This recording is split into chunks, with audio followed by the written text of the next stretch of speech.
1400 വർഷങ്ങൾക്ക് മുമ്പ് സത്യം പറഞ്ഞതിന്റെ പേരിൽ, അനീതിക്കെതിരെ ആദ്യമായിട്ട് ശബ്ദമുയർത്തിയതിന്റെ പേരിൽ സ്വന്തം നാട്ടുകാരാൽ നാടും വീടും കുടുംബവും വിട്ടുകൊണ്ട് പലായനം ചെയ്തതിന്റെ പേരാണല്ലോ ഹിജ്റ.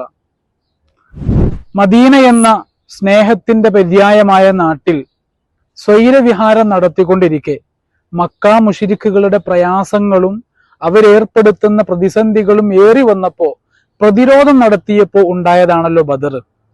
ഒരു മുഅ്മിനായ മനുഷ്യനെ സംബന്ധിച്ചിടത്തോളം ഓരോ റമദാൻ വരുമ്പോഴും ബദരീങ്ങളെ വിസ്മരിച്ചുകൊണ്ട് മുന്നോട്ട് പോകാൻ സാധ്യമല്ല. ഈ വരുന്ന മാർച്ച് 7-ാം തീയതി ബഹുമാനപ്പെട്ട സയ്യിദ് സ്വാലിഹ് തുറാബ് തങ്ങളുടെ നേതൃത്വത്തിൽ 23 വർഷമായി എല്ലാ ഞായറാഴ്ചയും മുടങ്ങാതെ നടന്നു വരുന്ന ബദറിന്റെ വാർഷികം മർക്കസുൽ ബദരിയ തയ്യിൽ താഴത്ത് വെച്ച് നടക്കുന്നത് നിങ്ങളെ അറിയിക്കുന്നതോടൊപ്പം സസ്നേഹം നിങ്ങളെ പ്രസ്തുത പരിപാടിയിലേക്ക് ക്ഷണിക്കുകയാണ്.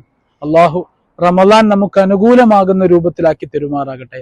അസ്സലാമു അലൈക്കും വറഹ്മത്തുള്ളാഹി.